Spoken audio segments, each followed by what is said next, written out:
Deus tem uma mensagem especial para os seres humanos nos tempos em que estamos vivendo. Existe no coração humano um certo medo. Independente de religião, cultura ou posição social, existe no íntimo de cada pessoa a sensação de que este mundo caminha rumo à destruição completa.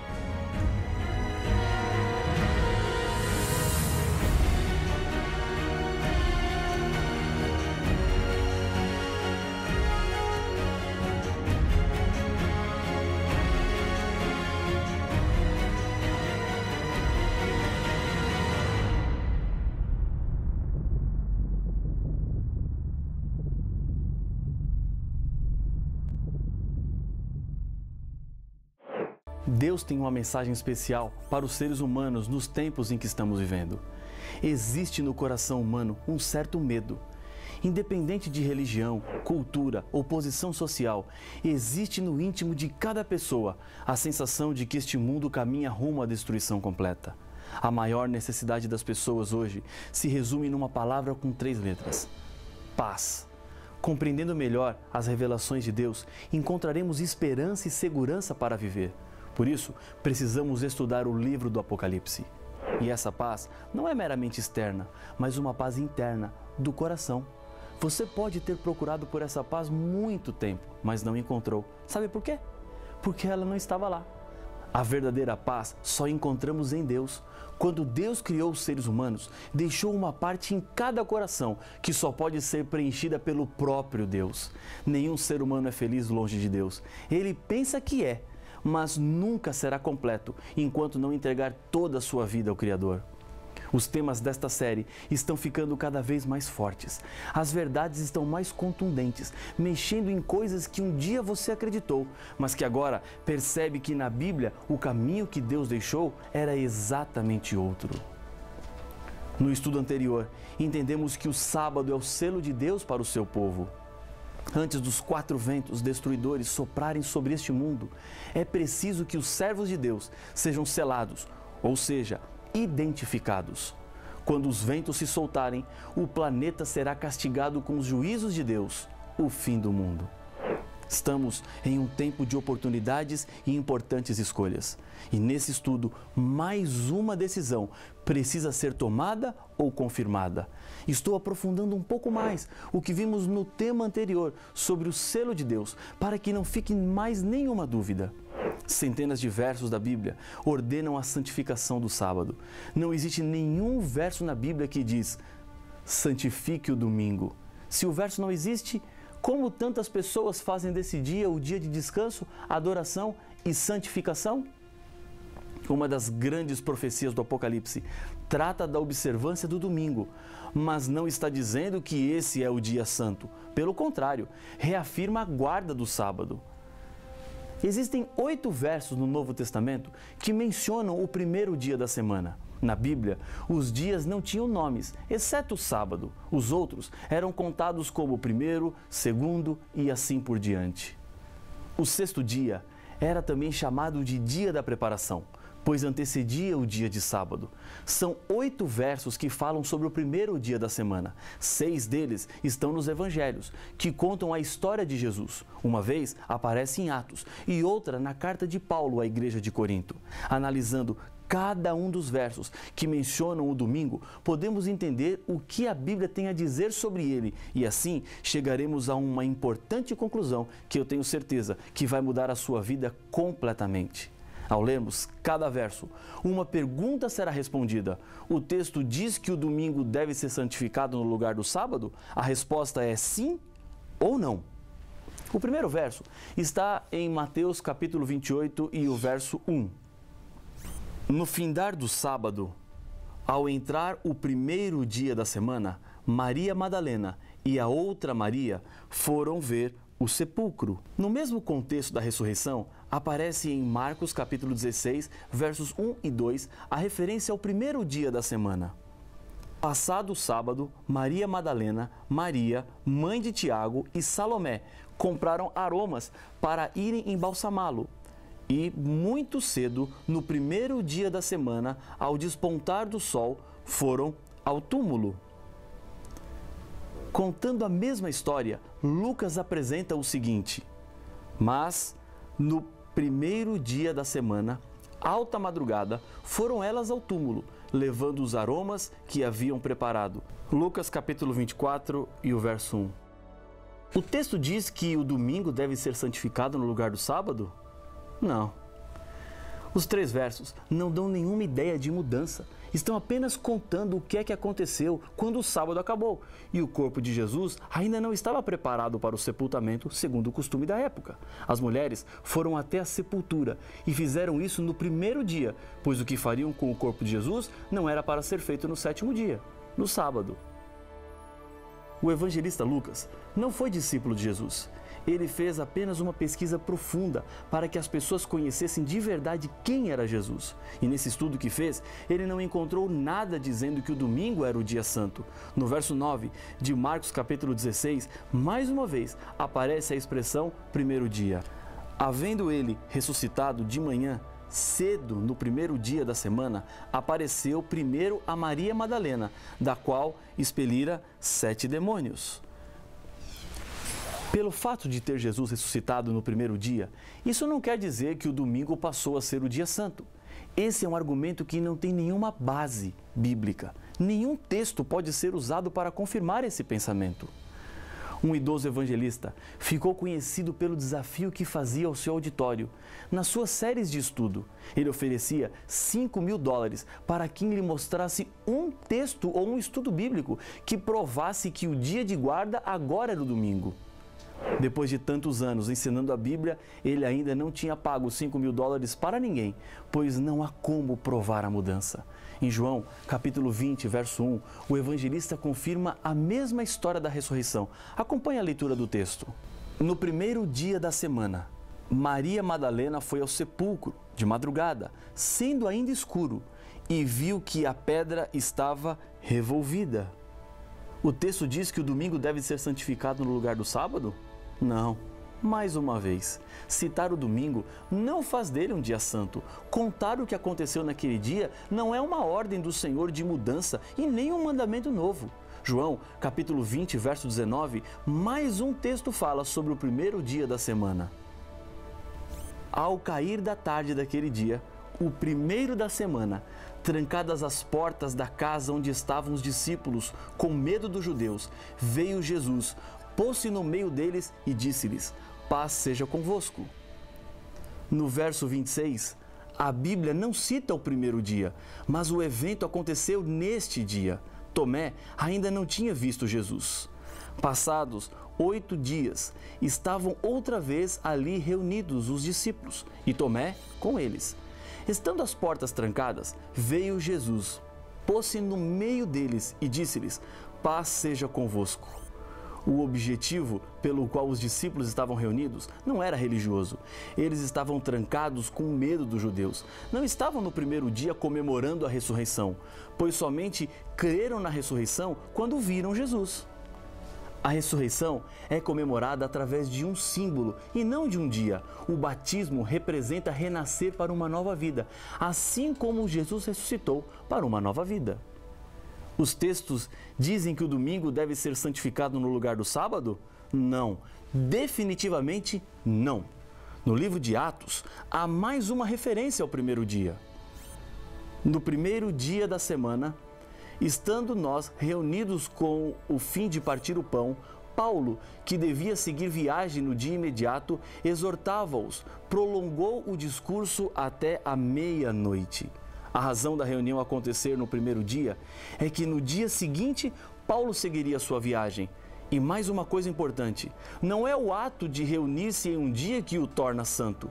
O que faz de um dia santo é o fato de Deus santificá-lo, e a Bíblia nos revela que o único dia que Deus santificou foi o dia de sábado. Paulo também fala do primeiro dia, e essa é a última referência que temos no Novo Testamento. Nada mais é dito.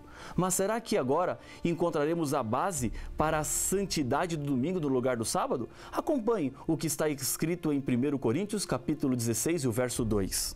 No primeiro dia da semana, cada um de vós ponha de parte em casa, conforme a sua prosperidade, e vá juntando, para que não se façam coletas quando eu for.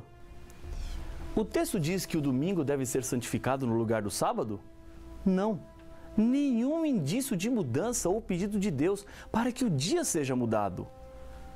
Paulo não está falando de reuniões religiosas, mas de algo para ser feito em casa. O separar dessas ofertas era necessário devido a problemas que os cristãos da Judéia estavam enfrentando por causa da fome. Não existe um só versículo que ordene guardar o domingo como o dia santo de repouso. Isso quer dizer que o primeiro dia da semana adquiriu essa ideia pela tradição e não pela palavra do Senhor. Existem centenas de versos em toda a Bíblia que mandam observar o sábado. O decreto mais antigo falando sobre o domingo não é cristão, mas pagão. O decreto foi assinado por Constantino no dia 7 de março de 321. A Bíblia já estava com todos os seus livros escritos, terminados e completos, há mais de 200 anos. Vou lhe fazer uma pergunta e a resposta está na Bíblia. Pode o ser humano mudar um mandamento de Deus de acordo com a sua própria vontade? A resposta é não. Há uma frase popular aqui no Brasil que diz assim: a voz do povo é a voz de Deus. Essa frase não está correta. A voz do povo é sempre a voz do povo e a voz de Deus é sempre a voz de Deus. O povo, em alguns momentos, pode falar de acordo com a voz de Deus, mas isso não é sempre. Deus não fica esperando para saber o que é que o povo pensa para que ele tenha a opinião dele. Jesus deixou bem claro que a lei de Deus não pode ser mudada por nenhum ser humano. Não penseis que vim revogar a lei ou os profetas. Não vim para revogar, vim para cumprir. Porque em verdade vos digo, até que o céu e a terra passem, nenhum i ou um tio jamais passará da lei, até que tudo se cumpra. Evangelho de Mateus, capítulo 5, versos 17 e 18. A vida de Jesus foi uma vida de obediência à lei. Cumprir significa corresponder e não no sentido de terminar. A lei não será mudada até que o céu e a terra passem, e eles ainda não passaram, e então nada mudou na lei. O que era antes da vinda de Jesus a essa terra continua sendo a mesma coisa com relação aos princípios dos 10 mandamentos. Jesus advertiu em Mateus capítulo 15, verso 3. Vós sois o sal da terra. Ora, se o sal vier a ser insípido, como lhe restaurar o sabor? Para nada mais presta, senão para, lançado fora, ser pisado pelos homens. E em Marcos, capítulo 7, verso 7, Jesus diz: e em vão me adoram, ensinando doutrinas que são preceitos de homens. Deus não aprova a lei dos homens colocada no lugar da lei de Deus. Eu sei que aquilo que estou lhe dizendo agora não é algo tão simples. Talvez você viveu sua vida toda pensando diferente. E os seus pais pensavam como você, seus avós, seus tios. O que fazer então? Você está tendo oportunidades que eles provavelmente não tiveram de conhecer mais verdades de Deus. Eu não estou lhe dizendo que você esteve errado a vida toda. Quero lhe dizer que você estava crescendo. Errado é pensar que o que conhecemos em qualquer área da vida é suficiente. A verdade de Deus não tem limites. Cada dia se aprende um pouco mais. Aprender significa crescer. E não tenha medo disso. Jesus está abrindo seus olhos e lhe fazendo ver o plano maior de Deus para a sua vida. As tradições humanas precisam ser quebradas se elas não estão de acordo com a vontade de Deus. De um lado fica o coração e do outro a razão. Mas saiba de uma coisa, a lei de Deus é a maior prova do amor de Deus. As leis servem para proteger a sua vida. Deus quer que você seja feliz e por isso Ele coloca regras para a vida e o sábado é uma delas. Algum tempo atrás, um senhor me disse que o dia do Senhor no Apocalipse era o domingo. Não existe nenhum texto que diga isso. E o verso que ele me mostrou foi o de Apocalipse 1:10. Achei-me em espírito no dia do Senhor e ouvi por detrás de mim grande voz como de trombeta. Relembrando a nossa pergunta, o texto diz que o domingo deve ser santificado no lugar do sábado? Não. Mas esse dia também não é o domingo. Os pagãos da época de João tinham em seu calendário semanal o dia do Senhor, Deus, o Sol, que era comemorado sempre no primeiro dia da semana. Os cristãos não adoravam ao Deus Sol, por isso é que João, o autor do Apocalipse, estava preso na ilha de Pátimos, sofrendo perseguições. Por essa razão, o profeta João não concordaria em render homenagem ao Deus Sol e nem observaria um dia de culto pagão. Em Marcos, no capítulo 2, verso 28, está escrito: de sorte que o Filho do Homem é Senhor também do sábado. Os textos não deixam dúvidas. O dia do Senhor é o sábado. Na cidade de Corinto, Paulo trabalhou durante 1 ano e meio fazendo tendas, e a Bíblia nos diz o que Paulo fazia a cada sábado.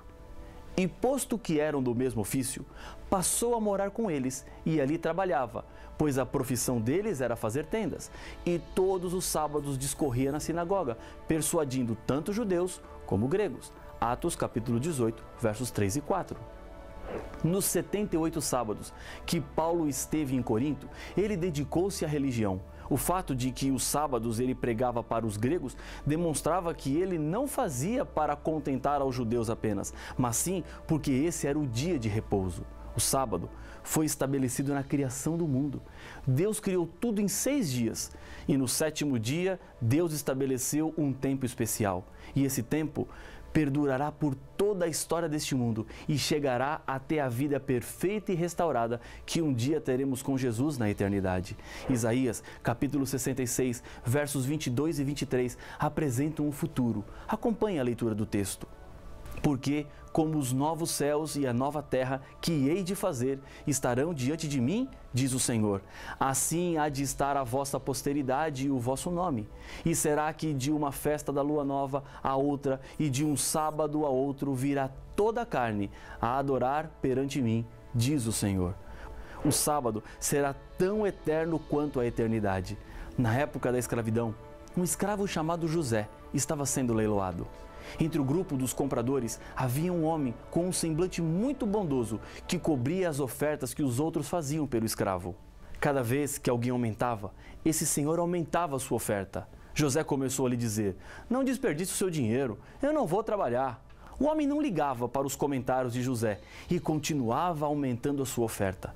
José continuava insistindo: não vale a pena me comprar, eu não vou trabalhar. Finalmente, ninguém mais se animou a pagar por aquele homem. Mas aquele senhor comprou José. Enquanto seguiam na carruagem para casa, com os braços cruzados, dizia: ainda que me mate, eu não vou trabalhar. Chegando à casa do seu novo dono, entraram na sala e o homem foi até uma mesa e começou a escrever em um papel. Assinou e entregou para José. Eu não vou trabalhar, eu não vou, José insistia. José, você sabe ler? Perguntou o seu senhor. Sei, mas eu não vou trabalhar, mesmo que me matem. Bem, disse o senhor, este documento é seu, leia.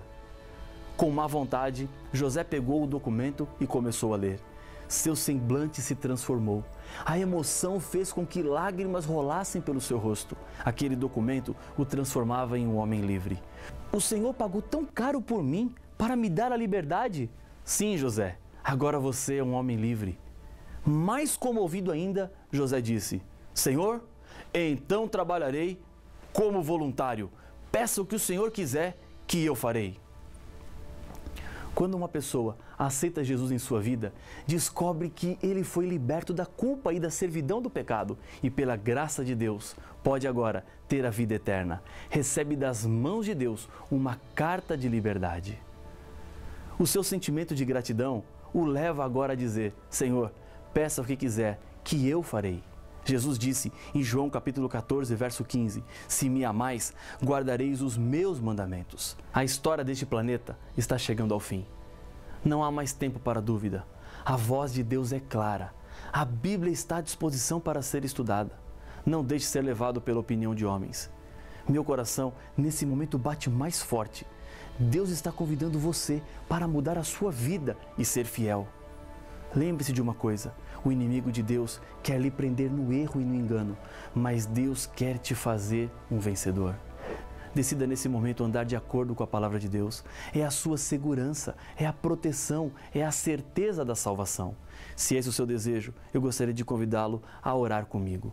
Senhor, obrigado por Tua palavra, porque ela nos mostra o caminho, é luz neste mundo escuro. Aqui, bondoso Pai, comigo ora este Teu Filho, que aceita o sábado como o dia do Senhor. Eu o entrego nas tuas mãos, em nome de Jesus. Amém.